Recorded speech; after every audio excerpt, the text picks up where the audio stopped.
নমস্কার, আপনাদের সকলকে আমি সীমান্ত স্বাগত জানাচ্ছি। সত্যি কি জানা যাবে? অবশ্যই আমি আরজি কর মেডিকেল কলেজ এবং হাসপাতালে গত 8ই এবং 9ই আগস্ট সেই বিভীষিকাময় রাত্রির কথা বলছি। সেই রাত্রি যেখানে একজন লেডি ডাক্তারকে নৃশংসভাবে হত্যা করা হয়েছে। সত্যি কি জানতে পারবে সিবিআই? মানে আমাদের মনে যে প্রশ্নগুলো উঠে আসছে সেগুলো কি আমরা জানতে পারবো নাকি নাকি আপনারা সকলেই জানেন আরজি কর মেডিকেল কলেজ এবং হাসপাতালে একটি কিন্তু অতীত আছে।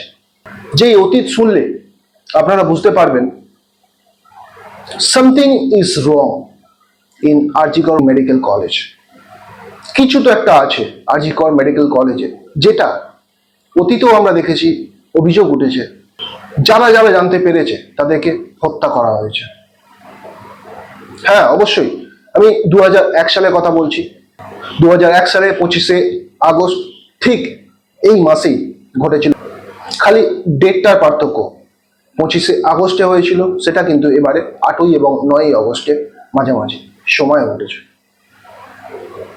এই একই ঘটনা ঘটেছিল 5ই ফেব্রুয়ারি 2003 সালে। আর এই একই ঘটনা আরো একবার ঘটেছিল 16ই ফেব্রুয়ারি প্রবীণ গুপ্তার সঙ্গে। আর দর্শক বন্ধুরা, এই একই ঘটনা 2016 সালে মেডিসিন প্রফেসর গৌতম স্যারের সাথে হয়েছিল। আর এই একই ঘটনা কোভিড কালে পৌলমী শাহর সাথে হয়েছিল। আপনাদের সঙ্গে ওয়ান বাই ওয়ান সেই ইতিহাস আপনাদের সঙ্গে আমি পড়ে শোনাবো, যেটা জানার পর আপনাদের মনেও প্রশ্ন উঠবে আরজি কর মেডিকেল কলেজ এবং হাসপাতালে ভেতরে কি আছে, যেটা সকলে যারা জানতে পেরেছে তাদেরই এরকম ভাবে পৃথিবী ছেড়ে যেতে হয়েছে। আর যে কটা কেসের কথা আপনাদের সঙ্গে শেয়ার করবো, সেই প্রত্যেকটা কেস আজও কিন্তু পেন্ডিং অবস্থায় আছে দর্শক বন্ধুরা, কোনো সলিউশনে আসেনি। তাই আমার মনে একটাই প্রশ্ন, এবারেও কি আমরা জানতে পারবো যেটা এই লেডি ডক্টরের সঙ্গে ঘটেছে, যে আদৌ সঞ্জয় রায় নাকি 7 থেকে 12 জন ডাক্তাররা, যে অভিযোগটা উঠছে 7 থেকে 12 জন এর সঙ্গে যুক্ত আছে, এই অমানবিক নৃশংস হত্যার সঙ্গে যুক্ত আছে। সেই প্রশ্নে কি আমরা উত্তর পাবো? সঞ্জীব ঘোষ কলেজের পূর্ব অধ্যক্ষ, ইনি কি কালপ্রিট, না এর সঙ্গে ওনার সঙ্গে আরো অনেকে জড়িয়ে আছে? তো এই সমস্ত প্রশ্নের উত্তর আমরা জানবো। তার আগে আপনাদের সঙ্গে শেয়ার করি আরজি কর মেডিকেল কলেজের সেই ইতিহাস, যেটা আপনারা অনেকেই, আমি বিশ্বাস করি অনেকেই আপনারা জানেন না। সবার প্রথম 25শে আগস্টের দিকে আমাদের তাকাতে হবে 2001 সালে। 25শে আগস্ট 2001 সালে এই একই ঘটনা অলমোস্ট সৌমিত্র বিশ্বাসের সঙ্গে হয়েছিল। তিনি একজন স্টুডেন্ট ছিলেন। কলেজ হোস্টেলে অস্বাভাবিক মৃত্যু হয়েছিল এই সৌমিত্র বিশ্বাসের, এবং তখনও কলকাতা পুলিশের, রাজ্য পুলিশের ভূমিকা নিয়ে একটি বড় প্রশ্ন উঠেছিল। জানা গিয়েছিল রাজ্য পুলিশ এই তদন্তের দায়ভার নিয়েছিল, এবং তারপরে আজকে এখনো পর্যন্ত এই কেস যেমনটা তেমনটাই রয়ে গেছে, কোনো সলিউশনে আসা যায়নি।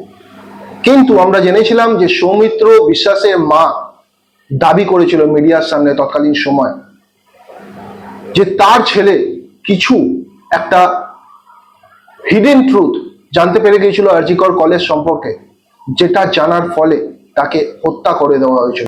Natural death in the sense of Soumitra বিশ্বাস নিজে থেকে সুইসাইড করেছিল, এমনটাই ঘোষণা করা হয়েছিল কিন্তু রাজ্য পুলিশের তরফ থেকে। এই একই ঘটনা 5ই ফেব্রুয়ারি 2003 সালে ঘটেছিল। কার সাথে? অরিজিৎ দত্ত বলে আর একজন স্টুডেন্টের সঙ্গে। মারা যাওয়ার পর রীতিমতো এখনকার মতো রাজ্য পুলিশ তদন্তের দায়ভার নিয়েছিল, এবং রাজ্য পুলিশ সূত্রে যেটা দাবি করা হয়েছিল, এই অরিজিৎ দত্ত নিজেকে অ্যানিস্থেসিয়া পুশ করে কলেজের ছাদ থেকে লাফিয়ে সুইসাইড করেছিল। কিন্তু তার পরিবার সূত্রে দাবি করা হয়েছিল তাদের এই সন্তান, সেই একই অভিযোগ, আরজি করের ভেতরে কিছু একটা সিন্ডিকেট রাজ চলছিল সেই সময়, কিছু একটা জিনিস ঘটছিল যেটা তাদের ছেলে জানতে পেরে গিয়েছিল, যার ফলে তাদের ছেলেকে হত্যা করা হয়েছিল। কিন্তু আজও আমরা সেই প্রশ্নের যথাযথ উত্তর পাইনি। এখনো পর্যন্ত এই কেস সলভ আউট হয়নি, এখনো পর্যন্ত পেন্ডিং অবস্থায় পড়ে আছে। এই একই ঘটনা 16ই ফেব্রুয়ারি হয়েছিল প্রবীণ গুপ্তা বলে আর একজনের সঙ্গে, যে কেস আজও কিন্তু পেন্ডিং অবস্থায় পড়ে আছে। 2016 সালে এই একই ঘটনা ঘটেছিল মেডিসিন প্রফেসর, নামটা ওনার Gautam, mister Gautam sir, sir নেমটা আমি বলতে পারছি না, মিস্টার গৌতম বলে আমি জানতে পেরেছি। তো এনার সাথেও সেই ঘটনাটি ঘটেছিল এবং আরজি কর মেডিকেল কলেজ হাসপাতালে ফ্ল্যাটের ভেতর থেকে কিন্তু এনার বডি পাওয়া গিয়েছিল। তারপরে রীতিমতো রাজ্য পুলিশ এই তদন্তের দায়ভার নেয় এবং পরবর্তীকালে রাজ্য পুলিশের তরফ থেকে যে দাবিটা করা হয়েছিল সেটা হলো এনার হার্ট অ্যাটাক হয়েছিল এবং তাতে ইনি মারা গিয়েছিলেন। কিন্তু এনার পরিবারের তরফ থেকেও এটাকে স্বাভাবিক মৃত্যু বলে কিন্তু এনারা মেনে উঠতে পারেনি। এনারাও বলেছিল এই মৃত্যুর পিছনে অন্য কেউ লুকিয়ে আছে, কিন্তু আজও সেই অন্য কেউ কে সেই ব্যক্তি আমরা জেনে উঠতে পারিনি, আজও পেন্ডিং অবস্থায় পড়ে আছে। আর কোভিড কালে এটা তো আপনাদের সকলেরই কাছে আশা করি জানা, পৌলমী সাহা এরকমই একটি ডেথ হয়েছিল। তার পিতামাতাও কিন্তু এই একই দাবি করেছিল, তাদের সন্তান কিছু জানতে পেরে গিয়েছিল আরজি কর মেডিকেল কলেজের ভেতরে, যেই সত্য তাদের মেয়ে জানতে পেরেছিল এবং যেই সত্য জেনে যাওয়ার পরে তাদের মেয়েকে হত্যা করা হয়েছিল। তো প্রিয় দর্শক বন্ধুরা, সেই একই প্রশ্ন প্রত্যেকেরই, দেখুন যে এই অস্বাভাবিক মৃত্যুগুলো হয়েছে প্রত্যেকেরই কিন্তু জিজ্ঞাসার জন্য এখনো পর্যন্ত, আবারও বলছি, এই 5টি কেসে কোনো কিন্তু সলভ আউট হয়নি, কোনো সিদ্ধান্তে আসা যায়নি। তাহলে এবারে আরজি কর মেডিকেল কলেজ এবং হাসপাতালে লেডি ডক্টরের সঙ্গে গত 8ই এবং 9ই আগস্ট যে ঘটনাটি ঘটল, তার যথাযথ সিদ্ধান্তে কি সিবিআই আসতে পারবে প্রশ্ন আমাদের, নাকি সেই একই জিজ্ঞাসা চিহ্ন থেকে যাবে? অতএব প্রশ্ন সেই একটাই, ডক্টরসরাই ইনভলভ না তো?